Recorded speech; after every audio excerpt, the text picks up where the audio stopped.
Students, आज हम पढ़ेंगे chemical properties of ozone. Ozone की केमिकल प्रॉपर्टीज क्या हैं, ओजोन क्या है। ओजोन का अगर मैं मॉलिक्यूलर फार्मूला लिखूं तो O3 ओजोन है और ये ऑक्सीजन की एलोट्रॉपिक फॉर्म है। ऑक्सीजन जो है इसको अगर हम पीरियोडिक टेबल में देखें, ऑक्सीजन 8 इसका एटॉमिक नंबर है और 16 इसका मास नंबर है।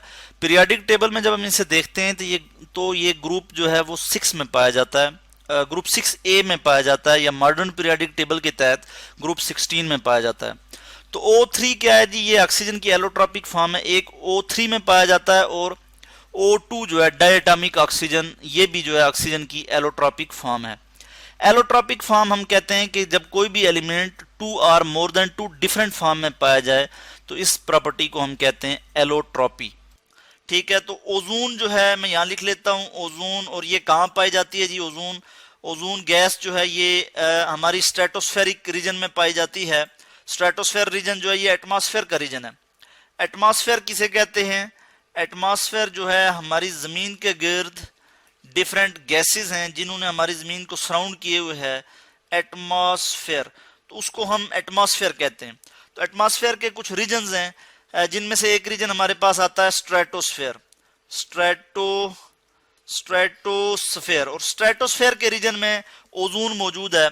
और ओजोन का क्या काम है कि ये सनलाइट से जो अल्ट्रावायलेट रेज आती हैं, यूवी रेडिएशंस आती हैं, जो यूवी, इसके लिए मैं शॉर्ट में लिख लेता हूँ, यूवी रेज जो आती हैं उनको इसमें एब्जॉर्ब करने की कैपेबिलिटी होती है, इसमें सलाहियत होती है कि ये यूवी रेज जो हार्मफुल रेज होती हैं उनको एब्जॉर्ब कर ले और ज़मीन तक ना आने दे। अगर वो यूवी रेज जो अल्ट्रावायलेट रेडिएशंस जो हैं वो अगर ज़मीन तक आएंगी तो एनिमल्स, प्लांट्स और ह्यूमन लाइफ जो है वो डैमेज होगी।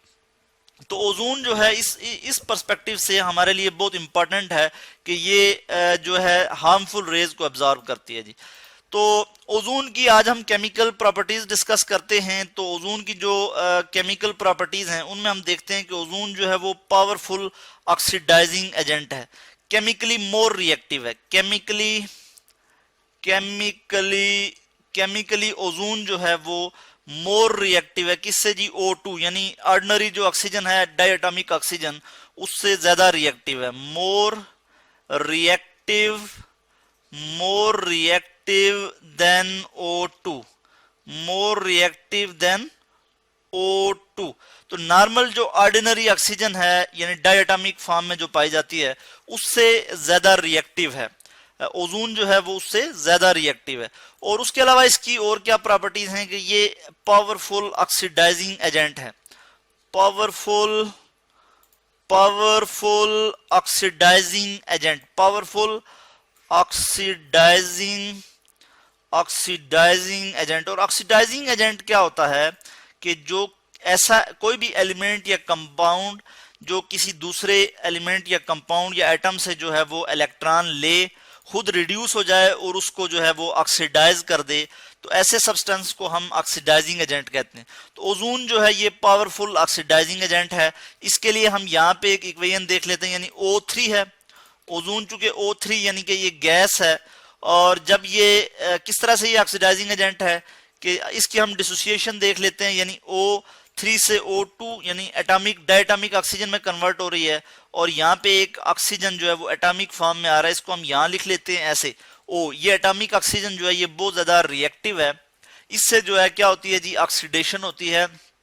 और अभी हम कुछ रिएक्शन देखेंगे जिसमें हम देखेंगे कि ओजोन किस तरह से ऑक्सीडाइजिंग एजेंट के तौर पे एक्ट करती है जी। तो हम नंबर 1 जो रिएक्शन देखते हैं उसमें हम ये देखते हैं कि ओजोन जो है वो लेड सल्फाइड को लेड सल्फेट में ऑक्सीडाइज कर देती है। जैसे मैं एक यहाँ रिएक्शन लिख लेता हूं कि PbS, लेड सल्फाइड है, ये सॉलिड स्टेट में है, और जब ये रिएक्ट करेगा ओजोन के साथ O3 तो हमारे पास क्या आ जाएगा, यानी लेड सल्फाइड से ये लेड सल्फेट बन जाएगा,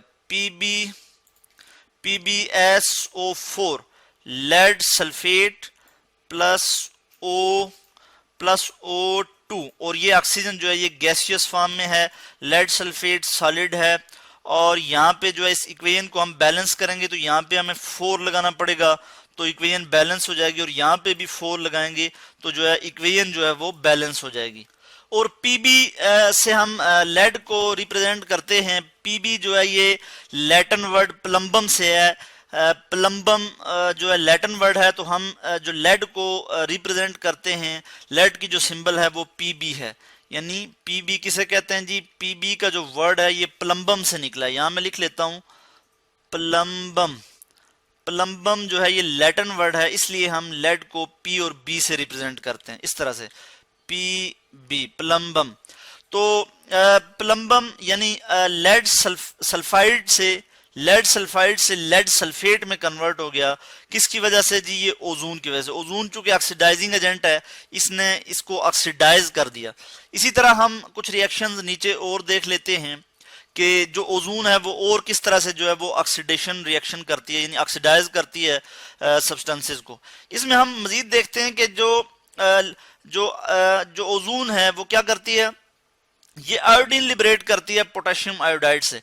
अगर ये पोटेशियम आयोडाइड से रिएक्ट करेगी तो ये क्या करेगी जी? ये आयोडीन लिबरेट करेगी। यानी हम देख लेते हैं एक रिएक्शन, यानी पोटेशियम आयोडाइड,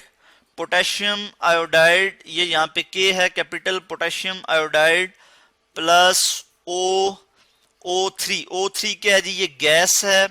और उसके बाद अगर हम वाटर भी इसमें ऐड करें, H2O, वाटर की मौजूदगी में क्या हो जाएगा कि ये रिएक्ट करेगी और हमारे पास क्या आ जाएगा? पोटेशियम हाइड्रोक्साइड एक्वस फॉर्म में आ गया, ये भी एक्वस फॉर्म में है।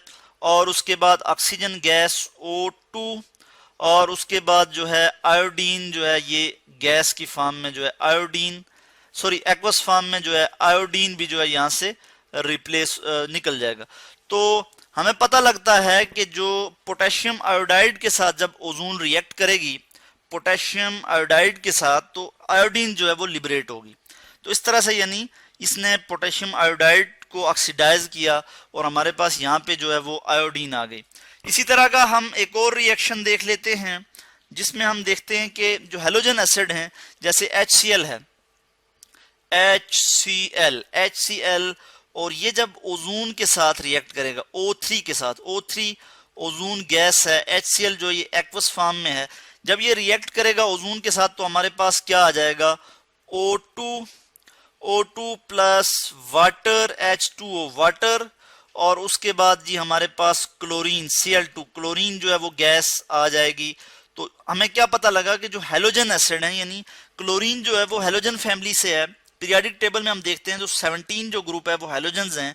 तो हेलोजन फैमिली से जो क्लोरीन है, ये जो हेलोजन एसिड होंगे वो ऑक्सीडाइज होंगे, तो हमारे पास क्या आएगा कि वो कोरस्पॉन्डिंग हेलोजन्स में जो है वो ऑक्सीडाइज हो जाएंगे। जैसे HCl जो है वो ऑक्सीडाइज हुआ तो Cl2 यानी क्लोरीन में जो है वो ऑक्सीडाइज हो गया। तो HCl की जब ऑक्सीडेशन हुई, यानी ऑक्सीडाइजिंग एजेंट जो ओजोन है, इसने जब HCl की ऑक्सीडेशन की तो क्या हुआ जी? Cl2 आ गया जी हमारे पास। तो यहाँ पे हमने देख लिया कि HCl जो है वो किस तरह से, यानी जो हेलोजन एसिड है वो किस तरह से ऑक्सीडाइज होते हैं ओजोन से। इसी तरह हम एक और रिएक्शन देखते हैं जिसमें हम देखते हैं कि ओजोन जो है वो किस तरह से जो है वो सल्फर डाइऑक्साइड को जो है वो ऑक्सीडाइज करती है। तो ओजोन सल्फर डाइऑक्साइड को यानी SO2 सल्फर डाइऑक्साइड को ऑक्सीडाइज कर देती है। किसमें जी? सल्फर ट्राइऑक्साइड में, O3 में। यहाँ पे O3 लिखूंगा और हमारे पास क्या आ जाएगा? SO3 sulphur trioxide. इक्वेशन को बैलेंस करने के लिए मुझे यहाँ भी 3 लगाना होगा और यहाँ भी जो है मुझे 3 लगाना होगा। कुछ इक्वेशन में आपको O2 ऑक्सीजन भी नजर आएगा कि यहाँ पे ऑक्सीजन भी लिबरेट हो रहा है, मगर यहाँ पे हम शॉर्टली आपको ये दिखा दें कि सल्फर डाइऑक्साइड जो है वो ऑक्सीडाइज हो रहा है सल्फर ट्राइऑक्साइड में, यानी ओजोन ने जो है वो एज ऑक्सीडाइजिंग एजेंट के तौर पे यहाँ पे बिहेव किया और सल्फर डाइऑक्साइड को सल्फर ट्राइऑक्साइड में जो है वो ऑक्सीडाइज कर दिया। तो ये थे जी केमिकल प्रॉपर्टीज ऑफ ओजोन जो कि आज हमने देखी, और इसमें हमने देखा कि किस तरह से जो है वो ओजोन जो है वो ऑक्सीडेशन रिएक्शन शो करता है, यानी एज ऑक्सीडाइजिंग एजेंट के तौर पे बिहेव करता है। जो कोई दूसरे जो एलिमेंट्स या कंपाउंड हैं उनको किस तरह से ऑक्सीडाइज करता है और खुद किस तरह से जो है वो रिड्यूस हो जाता है। और हमने बात की कि ऑक्सीडाइजिंग एजेंट क्या होता है कि जो किसी दूसरे एलिमेंट या कंपाउंड से जो है वो इलेक्ट्रॉन लेता है, गेन करता है और खुद जो है वो रिड्यूस हो जाता है जी।